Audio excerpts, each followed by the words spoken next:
Islam Indonesia dan dasar negara. Jika orang ingin memperjuangkan ajaran Islam di Indonesia, pakailah ilmu garam, tidak ilmu ginju. Ketika garam larut dalam makanan, bekasnya tidak kelihatan, tetapi pengaruhnya dalam cita rasa makanan sangat menentukan. Sebaliknya, ginju yang dipakai kaum perempuan terbelalak merah di bibir tetapi tuna rasa. Hatta dengan imannya yang tulus tidak rela menyaksikan Islam Indonesia seperti ginju. Buku bertajuk Islam dan Pancasila sebagai dasar negara, studi tentang perdebatan dalam konstitusi karya Syafi'i Ma'arif menjadi rujukan penting terkait dengan perdebatan panjang penetapan dasar negara Indonesia. Hingga dalam penjelasannya, penulis memberikan gambaran pada zaman Nabi Muhammad, Khulafaur Rasyidin, dan zaman kekhalifahan Islam. Penulis berusaha menyoroti satu persatu rangkaian peristiwa politik mulai dari zaman Nabi hingga saat ini, terutama yang terjadi di Indonesia. Dalam buku ini dipetakan menjadi 4 bab. Bab pertama adalah pendahuluan.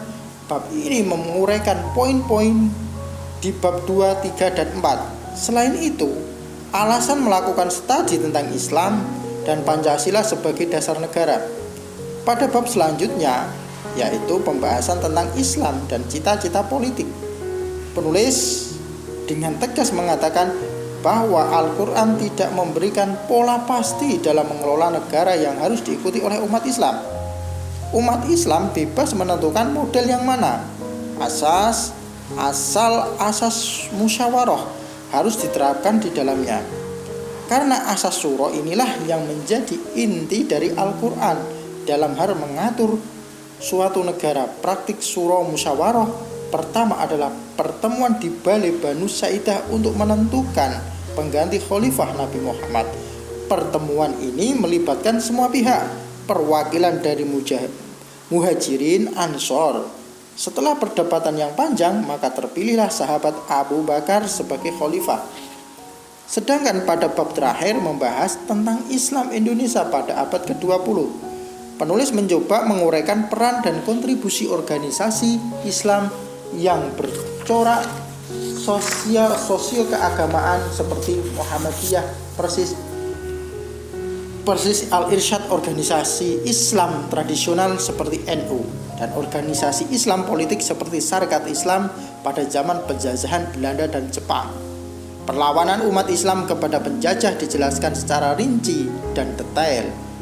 Islam dan dasar negara Indonesia. Penulis buku ini menilai meskipun para pengusung negara Islam tersebut banyak bicara tentang negara yang berdasarkan Islam, namun mereka belum berhasil menyusun karya sistematis dan ilmiah tentang konsep negara Islam yang mereka cita-citakan.